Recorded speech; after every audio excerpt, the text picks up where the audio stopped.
I want to go live to Brisbane. Jim Chalmers, the Shadow Treasurer, joins me now. Jim Chalmers, do you think you'll get to that magic number of 76?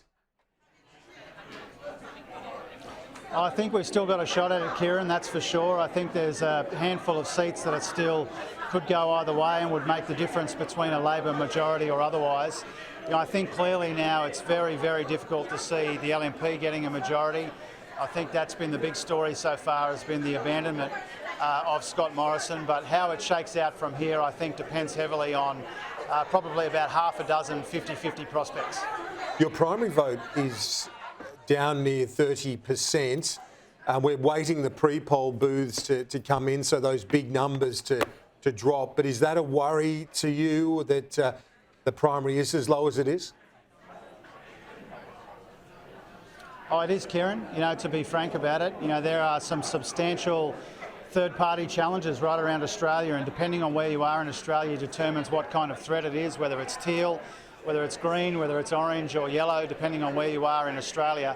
I think both major parties have got a lot to be concerned about when it comes to the primary vote, but you'd definitely much rather be Labor than the LNP right now. We still are a shot at a majority. I think it's far too early to say whether or not where those half a dozen seats will fall. We've got some very, very encouraging results in places like Robertson, like Reid, and other parts of Australia as well. And so we are still a big chance here, but we need another couple of hours to predict with any certainty at least.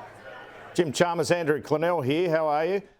When you look at this result and the poor primary vote of Labor, and particularly you must feel this as Shadow Treasurer, if your leader had performed better in the campaign, do you concede you'd be getting a higher primary vote and more seats? You don't make the sort of mistakes he did during the campaign. Oh, I don't accept any of that, Andrew. I think Anthony campaigned really strongly, particularly in the latter stages.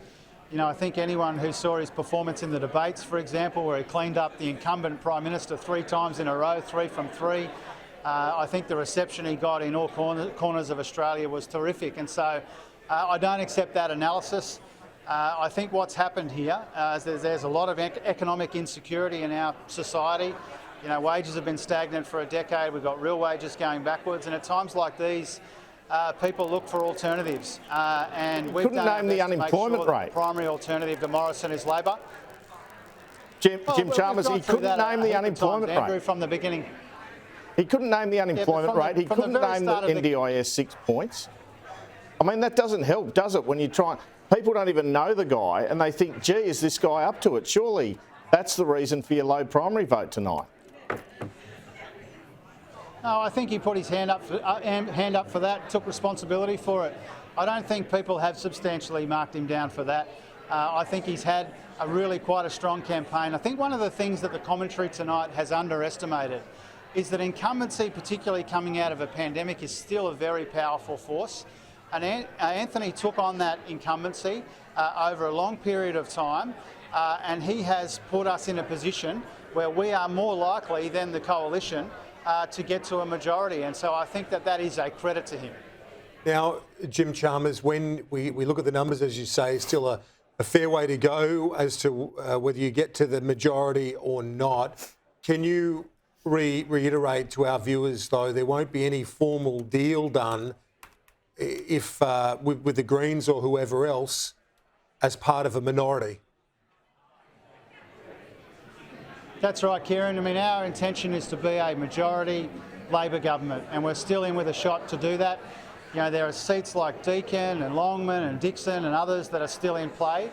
I think we need probably another 90 minutes or so, or 2 hours or so, to see how some of those are playing out.